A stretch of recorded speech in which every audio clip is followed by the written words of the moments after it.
आपको लेकिन सीधे भवानीपुर लेकर के चलते हैं। पवन नारा आपको लेटेस्ट अपडेट देंगे। कितने राउंड अभी और बाकी हैं पवन? अभी लेटेस्ट अपडेट क्या है? हमें पता चल रहा है कि शुभेंदु अधिकारी लीड कर रहे हैं फिर।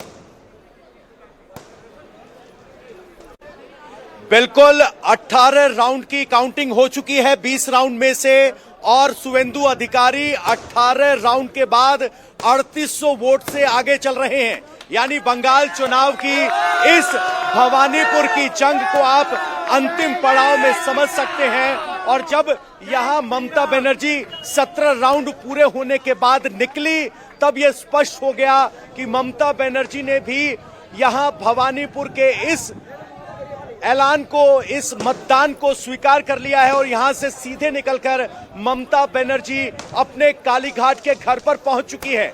2 राउंड अभी बाकी हैं और यहां कई राउंड की आतिशबाजी हो चुकी है।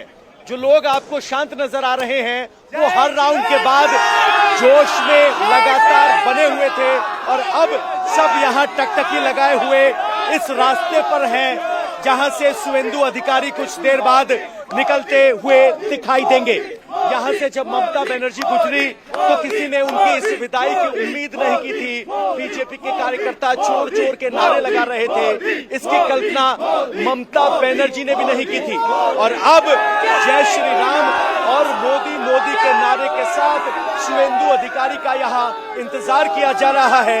लगभग आधा घंटा और लगेगा 2 राउंड की पोलिंग होने में, लेकिन ये 3800 वोट की लीड देखिए, जीत का हार भी आ गया है। किसके लिए लाए हैं ये? শুভেন্দুদাকে নিয়ে শুভেন্দুদা মেদিনীপুরে চলে, মেদিনীপুরের থেকেই ফুল এনেছি দেউলিয়া বাজার থেকে শুভেন্দুদাকে পড়ানোর জন্য। मेदिनीपुर से आए हैं और शुभेंदु अधिकारी को जीत का हार पहनाना चाहते हैं। यहाँ भवानीपुर की जीत बीजेपी के कार्यकर्ताओं के लिए क्या मायने रखती है? बहुत मायने रखती है। हमारा दिल जीत गया उन्होंने जीत के यहाँ पर। ममता की गरूर को जो उसका था ना कि भवानीपुर से वो जीतेगी, उसको कुचल दिया है। शुभेंदुदा दोनों जगह जीते। सर ममता की इस हार के क्या मायने हैं? वो रो रही है। आज हम लोगों को आजादी मिली है, ये डर की हार है, ये हमारी जीत है। जय श्री राम। अभी पटाखे वहां छूट रहे हैं, लगातार आतिशबाजी हो रही है। अभी 2 राउंड की काउंटिंग बाकी है, लेकिन कार्यकर्ता यहां जीत का ऐलान कर चुके हैं और कह रहे हैं कि ये ममता की हार है। और ये सचमुच सबसे बड़ी साइकोलॉजिकल बैटल थी। ममता बनर्जी की गृह सीट, जब नंदीग्राम से वो हारी तो वापस यहां लौटकर आई। उन्होंने अपनी गृह सीट से बाई इलेक्शन में 58,000 से जीत हासिल की और अब 18 राउंड के बाद 3800 वोट से ममता बनर्जी पीछे चल रही हैं और कार्यकर्ता आश्वस्त हैं कि बीजेपी की जीत तो निश्चित है। पवन, जैसे भवानीपुर की सीट पर इस वक्त शुभेंदु अधिकारी आगे चल रहे हैं, ऐसे एक फैसला भारतीय जनता पार्टी के नेतृत्व को करना है कि अब मुख्यमंत्री कौन होगा, और उस रेस में भी, उस दौड़ में भी सबसे आगे शुभेंदु अधिकारी का नाम लिया जा रहा है। बिल्कुल सौरभ जी, शुभेंदु अधिकारी को 2 सीटों से लड़ाना ये प्रोजेक्शन था।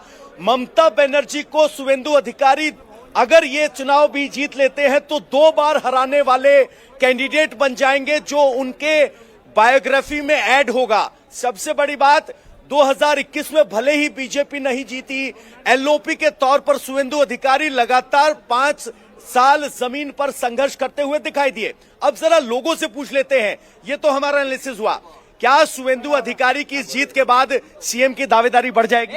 100%। वेस्ट बंगाल का डेमोग्राफी के बाद शुभेंदु अधिकारी जी सीएम, ये 200% निश्चित है। हम लोग 200% निश्चित है एकदम शुभेंदु को बनना ही चाहिए, बहुत मेहनत किया है उसने। ममता को कहा जाता है जायंट किलर शुभेंदु अधिकारी टीएमसी में बड़ा पद, बड़ी प्रतिष्ठा छोड़ के यहाँ आए थे। बड़ा पद छोड़कर आए थे तो बड़ा पद पाएंगे, और कुछ बड़ा पाने के लिए कुछ बड़ा छोड़ना पड़ता है।